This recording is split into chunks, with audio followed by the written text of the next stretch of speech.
Improving maternal health outcomes has always been a top priority of mine. With the signing of this bill, certified professional midwives will gain the recognition they deserve. They are professionally trained to deliver home births, and this bill will allow them to be licensed to do so in our state. Home births with a certified midwife offer a safe alternative to a traditional hospital setting. And I'm glad that we are making this option official. This has been a long time coming. It was one of the first bills that I carried when I became a state representative, and I am so proud and honored to be here today. Thank you, Governor Pritzker, for all that you do, and thank you to all the advocates for your perseverance. I know it's been a long haul.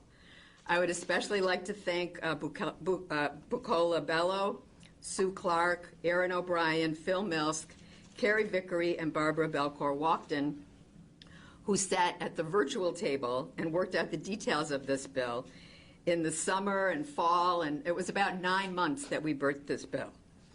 A special thanks to Leader Flowers, who was the first sponsor of this legislation to license certified professional midwives. I appreciate her perseverance over the years as well.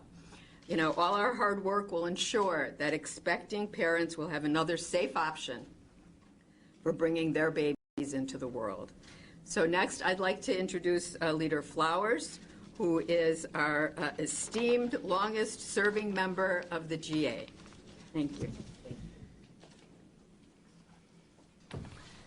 Good morning, everyone. I want to first thank Governor Pritzker for signing this important bill today. And although our work is far from done, this really is a good first step. As most of you know, as it was just stated, that I am the longest serving member of the Black Caucus. And it's been over the last 2 decades that I have been working on trying to provide the best type of care for maternal mortality, because so many women and children were dying over 2 decades ago, and it wasn't being talked about. And so as a result of this bill being signed today, hopefully because of choices and cultural sensitivity and respect, hopefully we will hear about very few mothers dying, something that did not have to happen or should not have to happen. And so once again, I want to thank the governor. I want to also take this opportunity to thank Leader Gable, Representative Moeller, and someone that a lot of people don't know about that was a part of this back in the day was Congressman Jan Schakowsky. She too took a lead in this very important piece of legislation. So once again, this is a good first step, and I'm looking forward to making healthcare better for all the women, but specifically African-American women, because we're dying at a higher rate, and it's all preventable. Thank you very much. And the next speaker will be Senator Castro.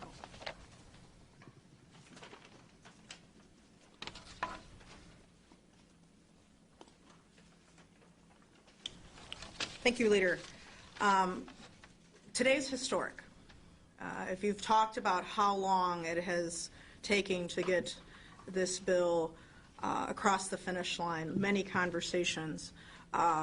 You look at many of my colleagues, some who are dearly departed, and Senator Bill Hayne, as well as now Clerk of the Circuit Court of Cook County, Iris Martinez, but many women who are standing here who have been a part of that fight, Leader Flowers in particular.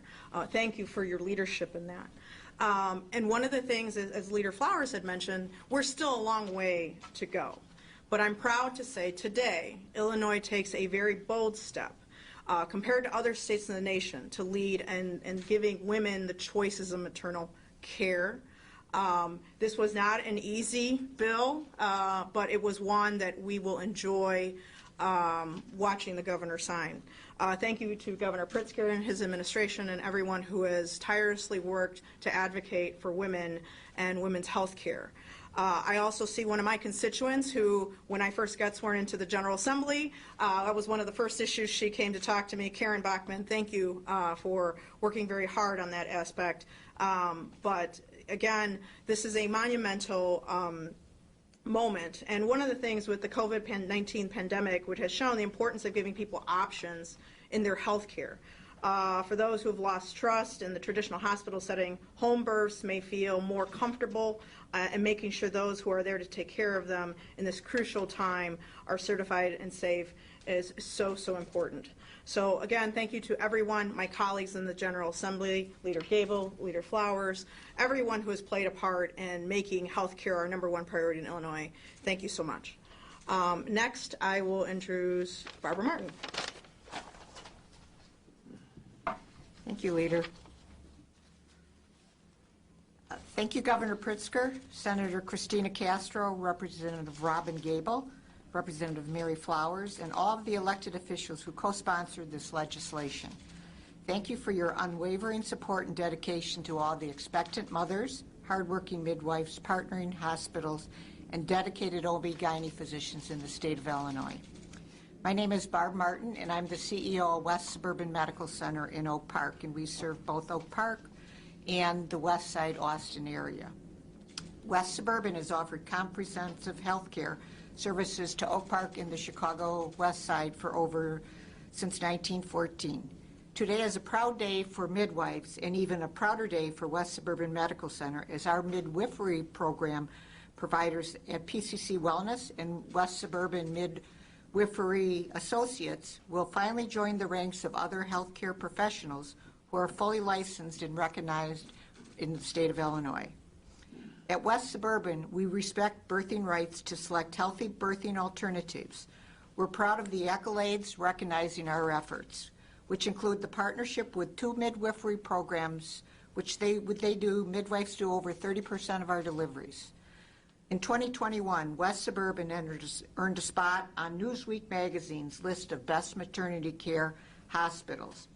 West Suburban also has been named one of the top 3 maternity units in Illinois by the Leapfrog Group that oversees hospital quality across the country. We are committed to continuing to provide competent care as more and more hospitals struggle to keep their maternity units open. We look forward to welcoming midwives into West Suburban Medical Center as a result of the Licensed Certified Professional Midwife Practice Act becoming law today. Now it is my distinct honor to welcome Barbara Belcourt to the podium.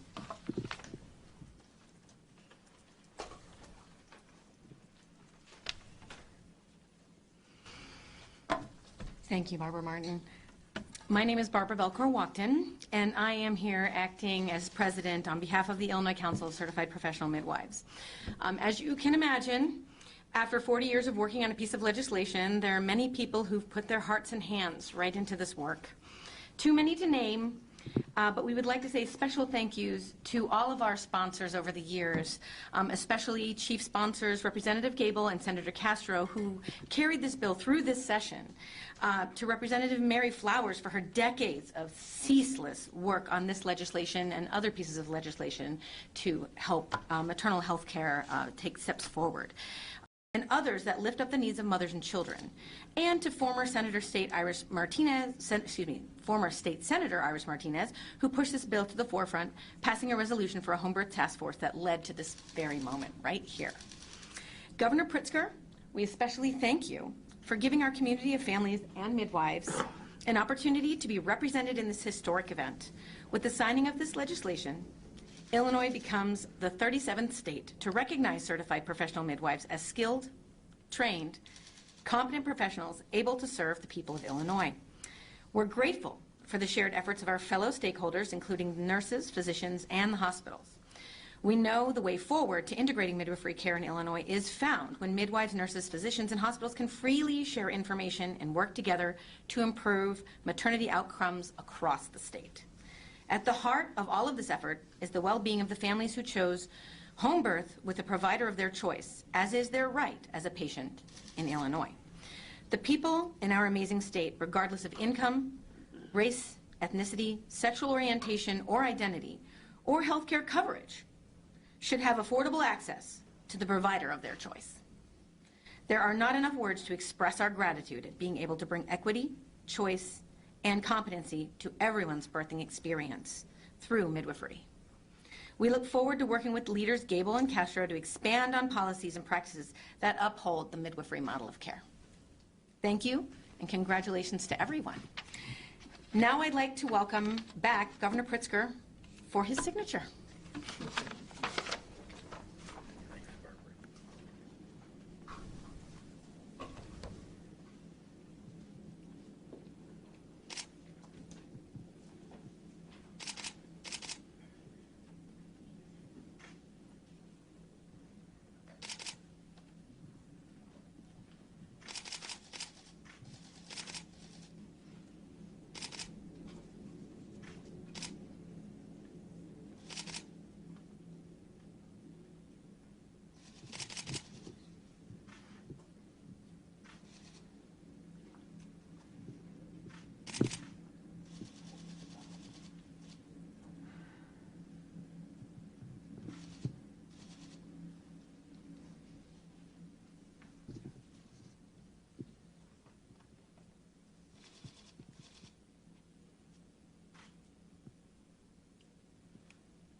You may want to take a picture, all of you together with this, holding up the bill.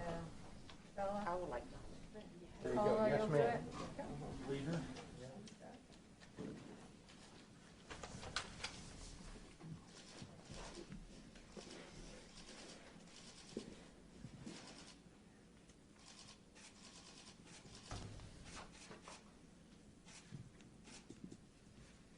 Great. We can do more after. Thank you very much. Exciting. We'll do that afterward, for sure. And of course, you will get the first one. Leader, thank you. Happy to take any questions from members of the media. I just wondered, does anyone speak Spanish that's up there? My Telemundo partners were wondering if there was someone, if not. You can? I can a little bit. Could you give us just a little bit in Spanish about the meaning of why this is so important? I think so appreciate it. Yeah, una de las cosas que es muy importante de esta legislación es mujeres que van a tener niños ya tienen pueden I'm doing this on the spot, sorry. Pueden escoger cómo tener ayuda. Muchas. But I'm trying to translate my head. I just don't want you to leave it. No, that's fine. We'll do that. We'll do it afterwards. Let me appreciate go it. look to the governor. Sorry to put you on Great, great. Thank you. Sorry, yeah, I try to do the translation. Your Spanish is better than mine.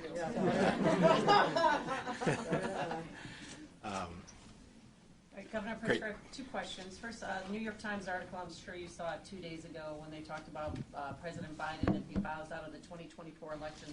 They wrote that you spoke privately about your interest in seeking the White House and that you're happy to consider this if the opportunity arises. Is that your futuristic goal to sit at 1600 Pennsylvania Avenue? I have never spoken privately with anybody or publicly about that, first of all. And second, I love my job as governor of Illinois, and I intend to keep doing it on behalf of the working families of Illinois, making sure that we're lifting up our children, making sure they get the education that they deserve, that families get the health care that they need, and that we're growing our economy and, of course, working our way out of this pandemic. So I'm going to continue doing the job. Obviously. I have no intention of running for anything except re-election as governor. No one has ever approached you and said, hey, you should consider running. You'd be good at being There, of course, people have mentioned this to me on occasion, but I've never had a conversation with anybody about it. So you're saying that your political ambitions stop with being governor? I am focused on this job. I love this job. I really love the job of being governor, and I'm going to continue doing it as long as I can. What was your experience you were so involved with Hillary Clinton's campaign? What did you take from that as far as how difficult it is to run? Look, it's certainly instructive to watch how difficult it is for someone to run for president. I ran for governor. That was a difficult endeavor as well. And we're going to do it again during this coming year. So, I've learned a lot over the years. I ran, as you know, for office 20 plus years ago and learned how hard that can be too. So, look, I'm focused on this job and this job alone. But For example, look, folks, I think I've been pretty clear about this. I want to be governor of Illinois. I want to continue to be governor of Illinois. I'm doing the job that I love.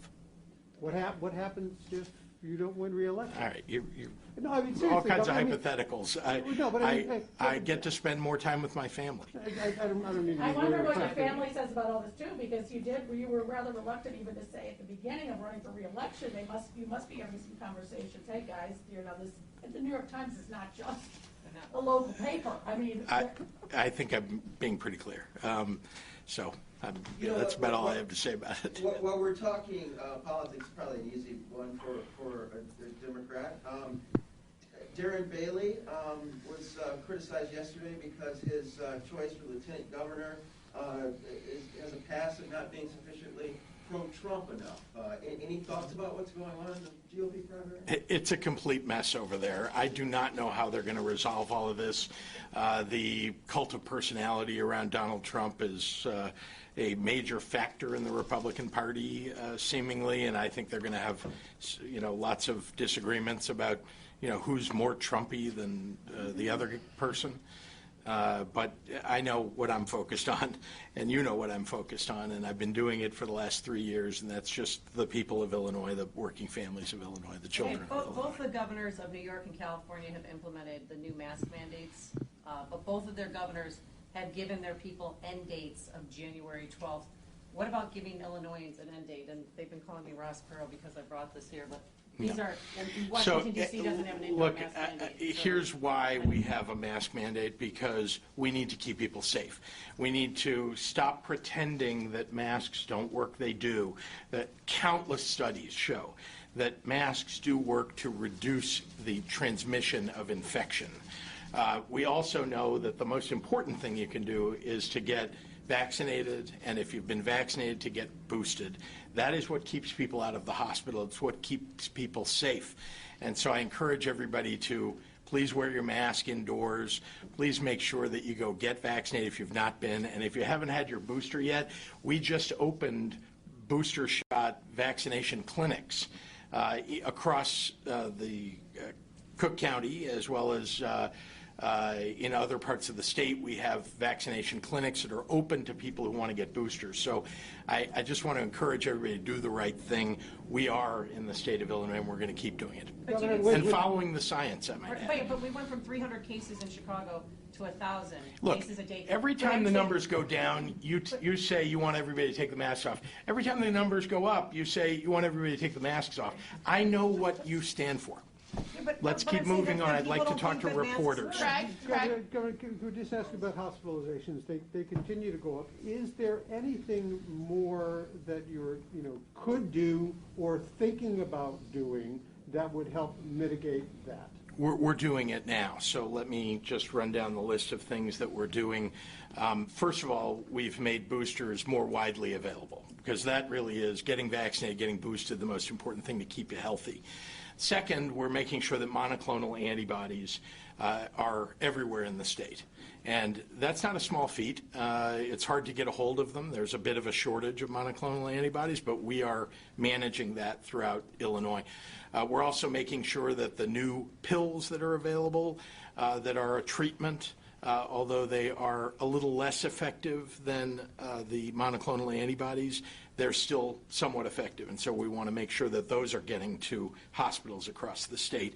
And then, once again, reminding everybody, especially in this holiday season, especially as it gets colder, that if you're going indoors with lots of people, especially people you don't know, please be extra careful. Please do go back to social distancing. Please wear your mask if you're with people you don't know, whether they're vaccinated or not. It's very important that people just take extra precautions, especially now, because, yes, our hospitals are filling up with unvaccinated people, I might add. Can you give us any kind of latest on the tornado? Are you concerned about that Amazon facility, of those reports? And I'm not positive that they're accurate, but there are reports that the employees were not allowed to have their cell phones while they were working.